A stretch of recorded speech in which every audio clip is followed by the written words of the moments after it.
Bismillahirrahmanirrahim. Assalamualaikum warahmatullahi wabarakatuh. Alhamdulillahi rabbil alamin. Wa bihi nasta'in ala umri wa dunya wa din wa ala alihi wa ashabihi ajma'in. Rabbi zidni ilma warzuqni fahma. Rabbi sahli sadri wa yassir li amri wahlul 'uqdatam min lisani yafqahu qawli. Wa man wala wala haula wala quwata illa billahil aliyil azim. Allahumma shalli ala sayyidina Muhammad wa ala ali sayyidina Muhammad kama shallaita ala Ibrahim wa ala ali Ibrahim fil alamin innaka Hamidum Majid.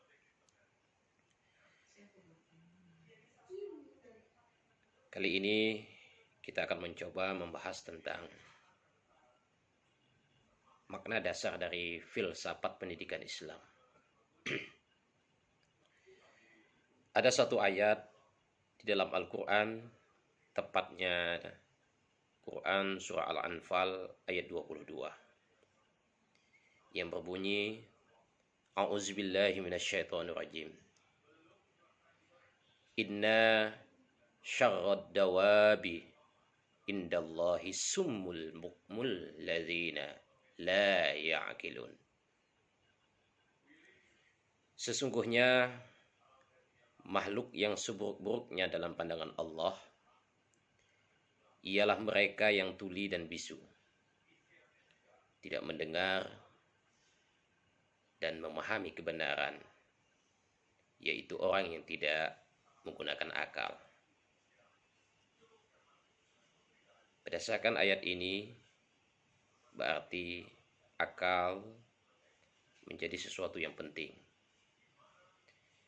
Dalam konteks filsafat, bahwa akal haruslah mampu diperdayakan, haruslah mampu dimaksimalkan cara kerja akal yang dalam hal ini dalam membedah mana itu pendidikan dan pendidikan yang mana yang sesuai dengan karakteristik Islam atau yang diinginkan oleh Islam. Yang pertama tentunya kita harus pahami dulu apa itu filsafat. Filsafat itu berasal dari bahasa Yunani, yaitu berangkat dari dua kata, philo dan sophia. Philo artinya cinta, sophia artinya kebijaksanaan atau kebenaran. Yang pertama kita harus pahami kenapa filsafat yang berangkat dari kata philo yang berarti cinta tidak menggunakan bahasa yang lain, misalnya amor yang juga artinya cinta, atau anggaplah pada awalnya itu filsafat itu menggunakan bahasa Inggris, misalnya love yang juga berarti cinta. Berarti di sini ada sesuatu yang istimewa dari kata philo yang bermakna cinta, yang nantinya kita akan membedakan cinta yang bagaimana yang diinginkan oleh filsafat. Baiklah, philo yang berarti cinta itu ternyata harus diawali oleh keterkesanan. Jadi syarat pertama untuk lahirnya cinta itu adalah terkesan.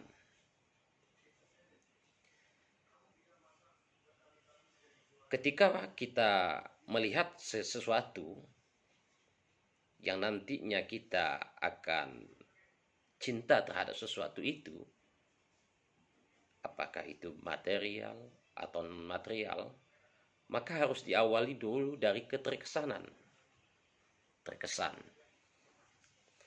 Akibat keterkesanan ini, maka langkah selanjutnya adalah melahirkan rasa keingintahuan. Orang yang terkesan, dia tidak akan berhenti sampai di situ saja kalau dia cinta.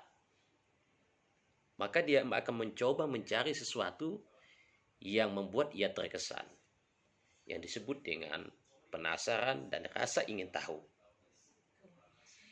Jadi cinta yang kedua itu langkahnya adalah menimbulkan rasa atau keinginan untuk mengetahui. Yang ketiga, setelah mengetahui, berjalan waktu atau masa, maka dia berusaha mengetahui, ingin memiliki. Ingin memiliki apa yang diketahuinya. Jadi cinta itu ternyata ingin memiliki.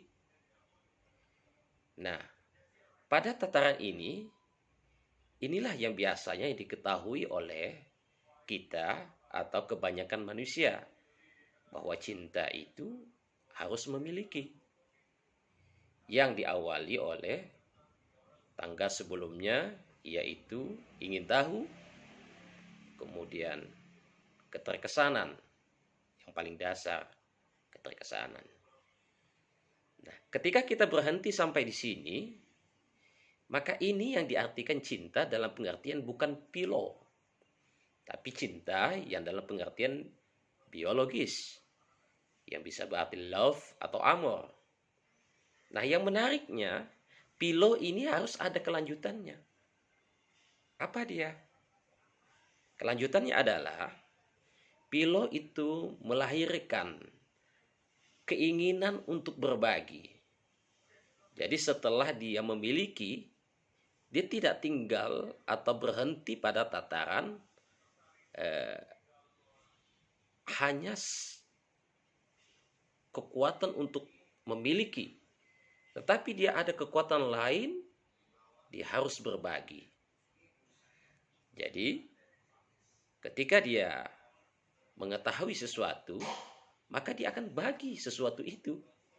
Nah, pada konsep ini, maka dia sudah melakukan philo dalam pengertian filsafat. Cinta, pengertian filsafat. Tapi kalau itu tidak dilakukan, berarti dia hanya pada tataran cinta yang hanya sekedar untuk memiliki, belum sampai kepada makna philo, yaitu berbagi atau membagi. Makanya beda arti cinta yang bermakna love, amor dengan philo.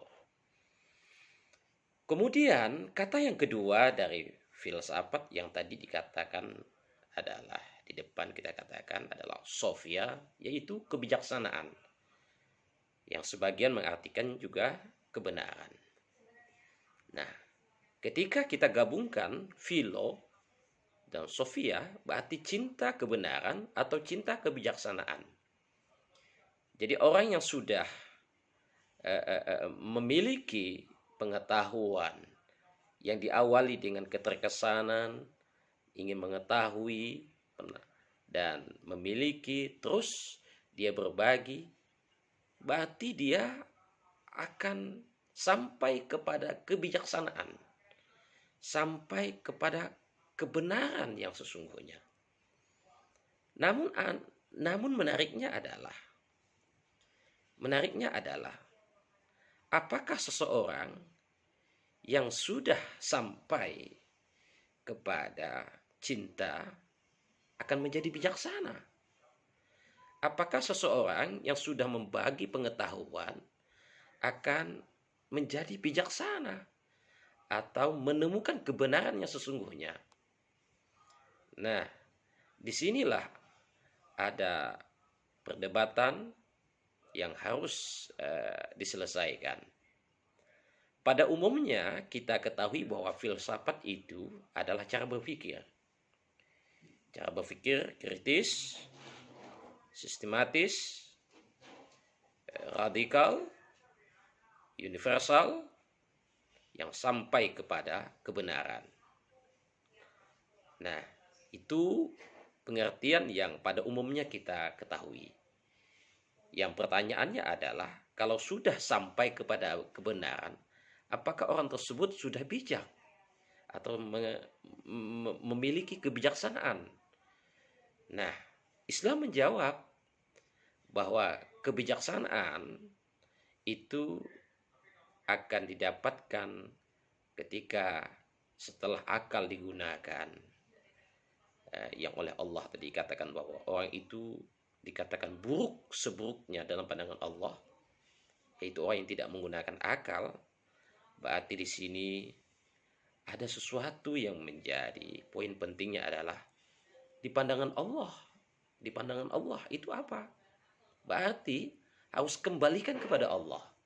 Maka kebenaran yang mendatangkan kebijaksanaan itu adalah tidak sampai kepada kebenaran yang akali, tapi kebenaran yang harus mampu mendekatkan dia kepada Allah. Artinya bahwa kalau akalnya setelah berpikir mendapatkan pengetahuan kebenaran-kebenaran yang membuat dia bijaksana, itu sesungguhnya adalah ketika dia mampu mendekatkan diri kepada Allah. Nah, disinilah filsafat yang harus disinkronkan atau dikorelisasikan dengan Islam sehingga menjadi filsafat Islam. Nah, dalam konteks pendidikan atau disebut dengan filsafat pendidikan, tentunya kita harus ketahui dahulu makna pendidikan. Pendidikan itu ketika kita pahami sebagai educate, kita pahami itu adalah to learn dan lain semacamnya, maka arti pendidikan itu artinya adalah perubahan atau mencari kebenaran, atau dalam pengertian bahasa Arab itu mengalami 3 terminologi. Yang pertama yang berarti ta'lim, yaitu transfer of knowledge, perubahan pengetahuan. Kemudian orang itu dikatakan ta'lim itu adalah dia berubah menjadi tahu. Berarti ta'lim itu baru sebatas knowledge. Kemudian ada yang berarti ta'dif, yaitu perubahan nilai, change of value, perubahan nilai. Nilai yang diartikan adalah orang yang semula tidak beretika menjadi beretika. Seseorang yang semula tidak beradab menjadi beradab. Seorang yang semula tidak santun menjadi santun. Jadi orang yang terdidik itu adalah, yang pertama ta'lim itu orang yang tidak tahu menjadi tahu. Berarti disebut dengan terdidik. Yang setelah dia mendapatkan pendidikan. Kemudian kalau yang kedua ta'dif, orang yang dikatakan terdidik itu adalah orang yang beretika, orang yang beradab. Semula dia tidak beradab menjadi beradab, maka beradabnya itu adalah ta'dif. Orang yang terdidik adalah orang yang beradab. Nah, terminologi yang ketiga itu menggunakan kata robbah. Robbah, yarbu, dan seterusnya, yang berarti tarbiyah, pendidikan, yang bisa berarti tumbuh, yang bisa berarti pemeliharaan, yang bisa berarti berkembang. Nah, tumbuh, memelihara, dan berkembang itu oleh para ahli juga diartikan bahwa di dalam tarbiyah itu sendiri memiliki makna yang komplit. Karena kenapa dia tumbuh? Karena dia sudah mendapatkan pengetahuan. Ya, dia bertumbuh. Pemikirannya tumbuh karena dia mendapatkan pengetahuan. Kemudian orang itu tumbuh etikanya. Berarti orang yang tumbuh, terdidik, tumbuh, itu adalah orang yang beretika. Nah, kemudian juga tarbiyah itu bisa berarti tertanam atau tertanam yang terpelihara. Berarti orang yang terdidik itu mampu memelihara pengetahuannya, apa yang diketahuinya, dan mampu memelihara apa yang menjadi etika atau nilai yang dipegangnya dan dianutnya. Oleh sebab itu maka para ahli cenderung kebanyakan mayoritas memahami pendidikan dalam leksikologi pendidikan Islam itu menggunakan istilah tarbiyah. Walaupun mungkin ada juga yang kiblatnya kepada ta'dib seperti Al-Atas, itu lebih kepada makna ta'dib dia. Tapi kebanyakan dalam konteks pemikir para ahli lebih kepada tarbiyah. Jadi tarbiyah itu yang berarti pendidikan lebih memiliki makna yang lebih luas, yang di dalamnya ada ta'lim sekaligus juga ta'dib, yang hasilnya adalah, ini menariknya, yang hasilnya adalah perubahan. Apa perubahannya? Change of behavior, yaitu perubahan tingkah laku. Yang tingkah laku itu adalah tingkah laku pemikiran, dari tidak tahu menjadi tahu, yaitu perubahan tingkah laku, yaitu yang tidak beretika menjadi beretika. Dan itu lengkaplah sudah bahwa orang yang terdidik harus ada perubahan. Orang yang terdidik harus mampu menampilkan sosok yang berubah dari semulanya. Nah, jadi singkatnya bahwa pendidikan itu harus ada perubahan ke arah yang lebih baik. Nah, kemudian setelah filsafat, kemudian pendidikan, kemudian kita memahami makna Islam. Islam itu berasal dari kata aslama, yuslimu, islaman, yang oleh para ahli paling tidak memiliki ada 5. Ada 5 makna. Makna yang pertama adalah ada ketundukan, aslamul wajhi. Orang yang dikatakan Islam itu adalah orang yang harus tunduk, orang yang harus patuh, orang yang harus taat kepada ajaran agama, kepada apa yang dikatakan oleh agama. Jadi kalau agama Islam, dia harus taat kepada ajaran Islam. Jadi kalau Tuhannya Allah, dia harus taat kepada Allah, tunduk patuh kepada apa yang diperintahkan oleh Allah. Itu maknanya pertama. Yang kedua, Islam itu berarti pasrah, yaitu al-istislam. Seseorang dikatakan Islam tidak cukup hanya taat, tidak cukup hanya patuh, tetapi di balik ketaatan dan kepatuhannya, dia harus memasrahkan dirinya kepada Allah. Jadi tunduk patuh itu sebenarnya mengandung makna ikhtiar. Tunduk patuh itu bisa berarti adalah dia itu harus berbuat.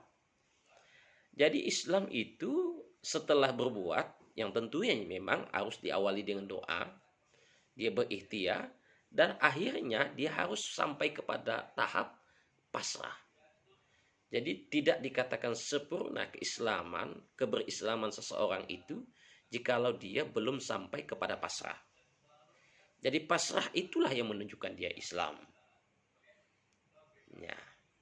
Jadi setelah dia berdoa, komitmen, berniat, dia akan berikhtiar, menggunakan segenap kemampuan, sehingga dia menjadi taat. Taat itu kan dia harus melakukan. Kalau tidak melakukan, dia belum disebut taat. maka dia harus memasrahkan. Di ujung dari perbuatan dia harus pasrah. Betapapun dia hebatnya, betapapun dia perkasanya, betapapun dia pintarnya, betapapun dia itu adalah orang yang sangat berkuasa, maka dia harus memasrahkan. Jadi Islam itu harus ada kepasrahan. Kemudian yang ketiga, Islam itu berarti selamat. Ini sudah makna yang biasa kita dengar. Dan biasa kita mengucapkan Assalamualaikum, yang berarti juga keselamatan atasmu. Dan memang Islam itu harus menciptakan keselamatan. Keselamatan yang tidak hanya untuk dirinya, tetapi bagaimana keselamatan juga untuk orang lain. Jadi apapun yang ada pada dirinya, apapun yang dia lakukan, tunduk patuhnya itu terhadap ajaran atau perintah yang ditetapkan dalam ajaran Islam harus membuat keselamatan. Setelah dia kepasrahan, dia harus membuat keselamatan. Keselamatan, tidak kezaliman. Zalim itu menutup diri, tertutup dirinya, sehingga karena tertutup dia akan menjadi zalim. Tapi kalau Islam, dia akan terbuka karena dia akan salam, terbuka, membuat keselamatan. Kemudian maknanya semakin dalam untuk yang keempat, yaitu Islam itu berarti as-salim. As-salim itu bermakna kebersihan. Makna ini menjadi lebih dalam karena sudah memperkerjakan tidak hanya tataran zahir, tetapi ada tataran batin, yaitu kesucian hati, kebersihan hati, taat, dia berikhtiar, kepasrahan, dia harus cantolkan, sandarkan kepada Allah. Kemudian apa yang dilakukannya itu adalah orientasinya adalah keselamatan, kebaikan. Kemudian apa yang dilakukannya itu terkomitmenkan adalah pancaran hatinya, kebersihan hatinya, kemurnian cara berfikirnya, maka dia disebut as-salim. Jadi soyogianya orang yang Islam itu adalah cara fikirnya adalah cara pikiran jernih, jelas, sehingga teranglah jalan yang dia pikirkan, sehingga teranglah, jernihlah apa yang ingin diselesaikannya. Karena berasal dari hati yang tulus, hati yang bersih, asali.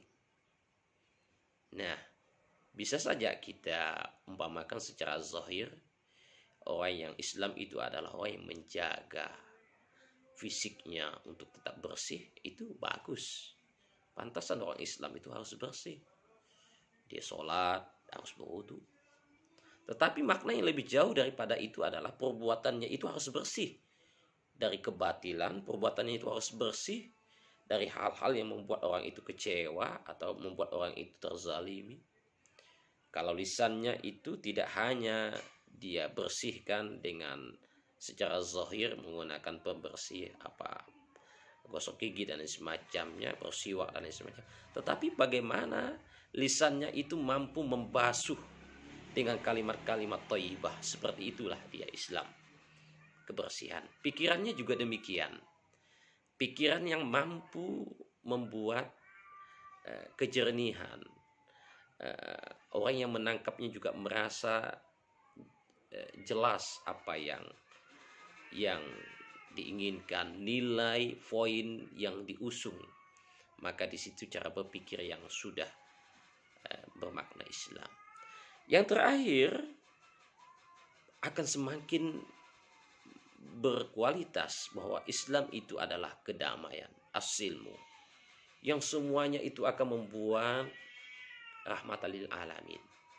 Jadi pantasan saja Islam itu hadir ke muka bumi ini adalah membawa rahmat bagi keseluruhan alam.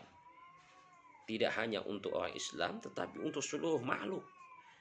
Kalau manusianya tidak hanya untuk orang Islam, tetapi untuk semua manusia, bahkan untuk semua makhluk, maka itu adalah kedamaian. Yang saya sering mengatakan bahwa orang Islam itu laksana tahun. Laksana tahun. Apa dia orang Islam itu laksana tahun? Apa yang dimakan itu adalah sesuatu yang baik, yaitu saripati yang berasal dari saripati bunga tahun, kan?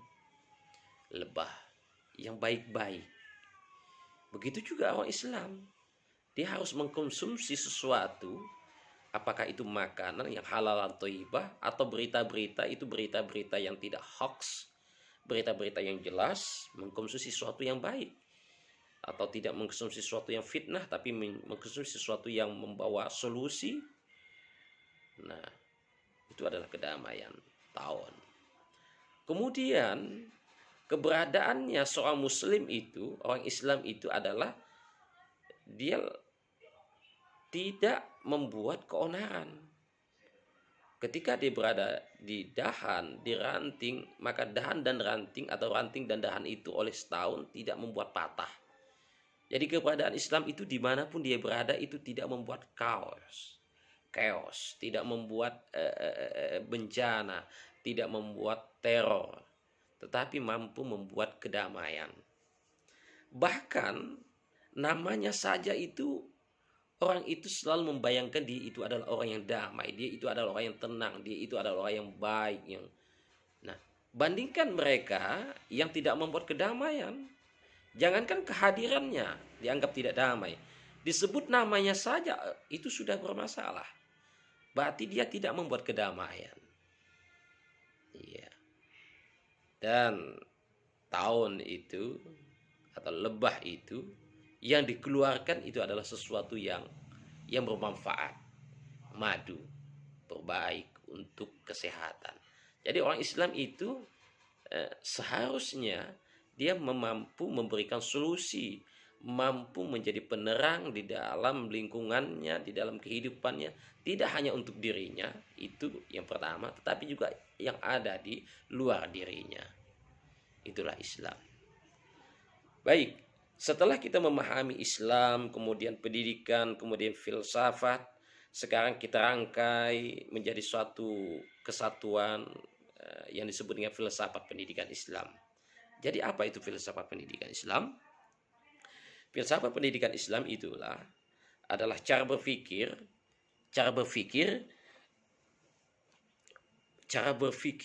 yang membuat orang itu menjadi semakin taat. Taat kepada siapa? Dalam hal ini adalah taat kepada Allah.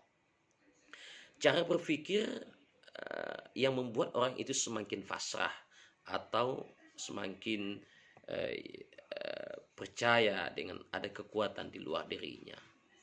Cara berpikir yang membuat orang itu semakin membuat ada keselamatan. Dan cara berpikir yang jernih, yang jelas, tidak tersembunyi, yang mampu melahirkan kedamaian. Nah, sehingga orang yang berpikir seperti itu, maka dia dikatakan terdidik. Orang yang berpikir seperti itu, maka dia dikatakan terdidik. Ini yang disebut dengan filsafat pendidikan Islam. Sampailah dia kepada kebijaksanaan dan dia akan berbagi kepada orang lain. Karena dia tahu bahwa berpikirnya itu harus membuat orang lain tunduk. Berpikirnya itu harus membuat orang lain sampai kepada pasrahan. Dia bagi cara berpikirnya. Dan dia harus berbagi bahwa cara berpikirnya membuat orang itu semakin selamat. Dan dia tahu berpikirnya itu harus dibagi bagaimana orang itu bisa semakin jernih, semakin bersih, semakin suci hati dan cara berpikirnya. Kemudian dia harus berbagi bagaimana cara berpikirnya itu mampu membuat kedamaian. Ini yang diinginkan oleh filsafat pendidikan Islam. Maka benarlah kata Allah bahwa sungguh makhluk yang seburuk-buruknya di pandangan Allah adalah mereka yang tidak menggunakan akalnya. Akal yang mana? Akal yang mampu dimaksimalkan, yang sampai kepada kedekatan dia kepada Allah. Barakallah li wa lakum. Usikum binafsi bitaqwallah. Assalamualaikum warahmatullahi wabarakatuh.